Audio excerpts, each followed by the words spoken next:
बाहाय मेदामा उन्दुनो ओंखारदों होननायखाय साहा कापनै गुदुं लानानै फैबाय। हेलौ लोगोफोर, नोंथांमोनखौ बरायबाय दिनैनि मिनि ब्लगाव। आं न'आव फैनाया सानब्रै जाफैबाय। दिनै 18 तारिख 18 आगष्ट। दिनै आं गुवाहाटियाव थांफिननो ओंखारबाय। लोगोसे माइरं आरो जि जोमखौ बाव सोनानै लाजोबबाय बेगाव। ओरैजाय माइरंआ बिराद दामना 40 थाखानि गोजौआव गोजा। बेनिखायनो लकेल माइरं सोनानै लाफाबाय बेगाव।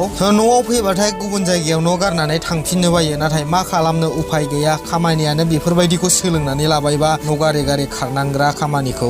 जोंनि न'निफ्राय 30 किल'मिटार जायो निउ बङाइगाव रेलवे स्टेशना। आं दिनै ट्रेनजोंसो थांगोन। ओमफ्राय ओरै मेदामा जोंना उन्दुनो ओंखारदों होननानै आंनि बिखुङाव उन्दुबोगासिनो जि खाख्लोमनानै। दा टाइमा फुंनि 10ता ग्रोब जाबाय। आं हरैजाय बेलासिनि 3तासोआवसो मोनहैसिगोन। जुदि आं 11तासोआव आं ट्रेन गाखोनो मोनोबा। मालिकजोंबो एसे उल्थां फाल्थां खोथा बुंहरलायनाय जादों। मानोना बियो मैया रबिबारावनो लेंहरदोंमोन। आं बुंबाय समबाराव फिसा खामानि दं, बेखायनो आं समबार फुङावसो ओंखारलांगोन होननानै बेखौ बुंहरदोंमोन। दा आंबो बांद्राय गोबाव सलायनायनि प्लानिं खालामखायाखसै गारिखौहाय। दा जुदि आं प्लानिं खालामबाय थानाया साक्सेसफुल जायोबा 3-4 माससोल' सलायनानै आङो ट्राक सलायनायखौ दोनथ'नोसै। आरो जुदि बायसान्सआव साक्सेसफुल जायाबा आरो 1 इयार बा बोसोरसे सलायबावनांगोन आं ट्राकखौ। फाइनालि फैनानै जों निउ बङाइगाव स्टेशन मोनफैबाय। बाहाय मेदामा उन्दुनो ओंखारदों होननायखाय साहा कापनै गुदुं लानानै फैबाय। मानोना साहा लोंबा उन्दुनो ओंखारनाया स्रां थाङो।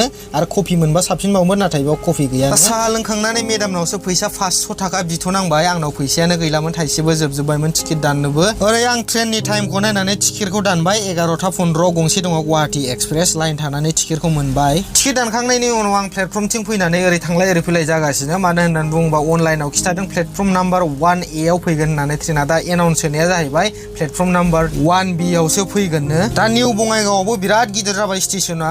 प्लेटफर्म नाम्बार 1, 1A, 1B बिराद गिदिरसै। फाइनालि जोंना ट्रेना सौफैबाय। बेनो जाबाय गुवाहाटि एक्सप्रेस। दा बे ट्रेना गवालपारा जानानैसो थांगोन, ओरै रङिया जानानै थाङा।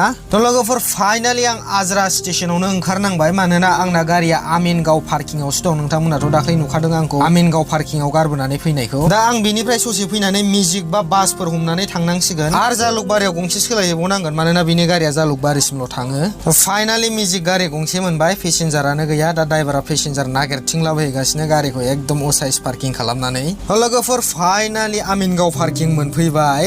गारिया जेरै गालांदों बिदिनो दङ। आं नायथिंजोबबाय। दा बेहाय सेफ पार्किं आरो बिराद मोजां बे पार्किंआ। लोगोफोर, टाइमा दा 2:56 जाबाय। आं केलकुलेट खालामनायनि एसे एडभान्स मोनफैबाय। दा दिनै मा लड जागोन मालिकनाव कल खालामनानै नायनोसै फन हरनानै। गरमाबो बिराद बारा दिनै, मानोना मैया अखा हानानै नागार गोदान जायगाया। लोगोफोर, फाइनालि न'निफ्राय फैग्रोमोनानो लड मोनबाय दिनै। दा डिजेल सोगासिनो गारियाव। बिदिबा दिनैनि मिनि ब्लगखौ एसेयावनो फोजोबसै। नोंथांमोना भिडिअखौ मोजां मोनदोंबा लाइक खालामनो दा मोनसिगोन। बिदिबा नेक्स्ट ब्लग भिडिअआव जै बर' हारि।